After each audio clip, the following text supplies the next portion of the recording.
love MoMondays, and I decided to share the story that I shared the very first MoMonday that I did, which was MoMonday Montreal, 6 years ago. Yeah. No, sorry. So it was a milestone that happened to me about 15 years ago while I was living right here in Toronto. And it really profoundly impacted my consulting and coaching practice. So let me tell the story. It started by a trip to the hospital because I had an unbearable pain in my left arm. It was really painful, so I got there, and before they did a battery of tests, they asked me if I was pregnant. And I said, oh no, I just gave birth 10 months ago, I'm breastfeeding, there is no way that I'm pregnant. So they did all these tests trying to find out what's wrong with my arm. And then they couldn't find anything, so they prescribed Tylenol 3, and then they broke the news. The blood test showed that indeed I was pregnant. I couldn't believe it. Hey, I came for a pain in my arm. How am I supposed to be pregnant? Like, it didn't make any sense. So, and to top it all off, they said that they found a cyst that was growing at the same time as the baby. So they let me know that, I should tell the practitioner to keep an eye on it. So I was like, okay. So after I got over my shock, I was actually happy because I do love pregnancy and birth. And my last pregnancy and birth were amazing. I had a home birth with midwives, with like 10 people, so it was just wonderful. So I was kind of getting excited about, the idea of having that again. So I go to my midwifery clinic, and so we figured I was about 14 weeks at that point, imagine, had no idea. So she sends me to do my ultrasound. Okay, so I get there. Now, I'm not a novice, right? This is my third pregnancy. So she does her thing, the technician, for an hour. I'm like, that is weird. Not only that, she doesn't say a word through the whole thing. So that was one of the longest hours of my life. And then afterwards, she says, okay, we're done. And I'm like, she was actually gonna make me leave without saying anything. I was like, no. So were we okay with the number of weeks that I'm at? And she's like, yeah. Okay, is everything okay? Like, why did it take so long? And she says, yeah, everything's fine. But the next time you come back, just make sure you let us know that you're having twins. That's exactly what I heard after she said twins. I was like, what? And she's like, you didn't know? I'm like, no. So that cyst was another baby. And so my midwife didn't know either. And so what happened was, when I went back to her, she says, well, you can say goodbye to home birth because now you're considered a high-risk pregnancy. So you have to see an obstetrician at the same time, and you have to give birth in a hospital.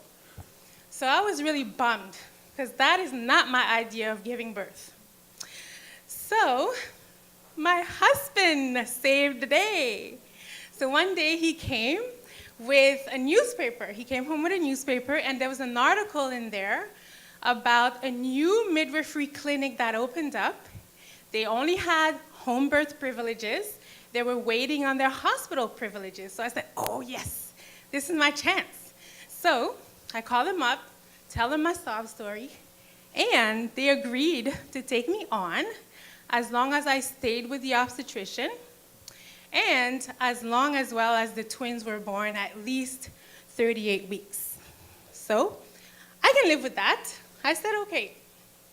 Now, I didn't tell the obstetrician about that. So, moving along, at about 37 weeks, my husband and I had this heated discussion with the obstetrician because, number one, he said I had to give birth in an operating room. Number two, I had to be prepped for epidural. And number three, my husband couldn't be there. It was just not happening. Like, we were not having it. And so throughout this discussion, at some point, the obstetrician says, well, if you feel so strongly about this, why don't you have home birth with midwives? And in my head, I was like, that's exactly what I intend to do. But the truth is, because I knew this is how the twins were supposed to be born.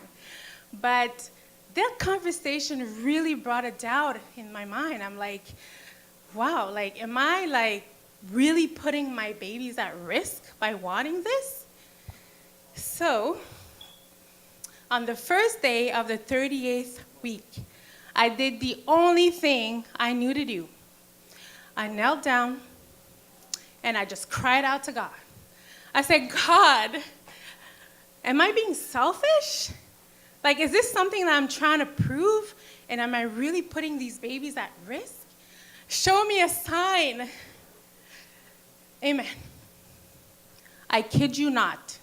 The minute I got out from that prayer, I had a major contraction. You know the kind that you can't even speak? So, so when I was able to speak, I called my midwife. And at some point, I couldn't speak. So she said, yep, you're in labor. So what do you want to do?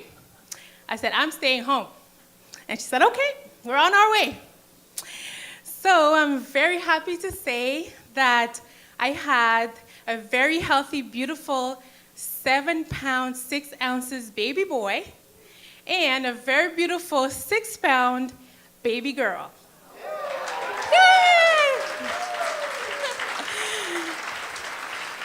And they were born in my brother's bachelor apartment right at College Park. So this experience really taught me something. You know, my midwife, she really treated me as the expert. And, you know, she knew what I wanted, so she came alongside me, gave me the tools and resources so that I could give birth the way that I felt I needed to give birth. And this is exactly how I work with my clients. I'm the midwife, and I come alongside them and help them birth their dreams, their visions, and their purpose.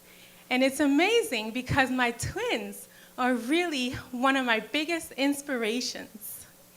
Anyone work in the government here? Yeah? Okay. Have you seen the official Canada Black History Month posters around? They're all over Canada, right? For those of you who haven't, I thought I'd show you my twins. Right here.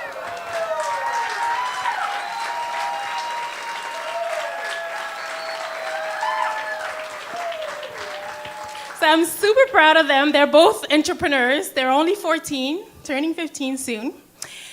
And I want to end by honoring somebody today. My mom, which is my mother-in-law, really, but she's my mom. And she came all the way from Montreal to come and hear me speak today. And, yep. And she was actually very instrumental in this milestone because when we went from 2 to 4 kids, we freaked out. And we went to live at her house. And she took us in.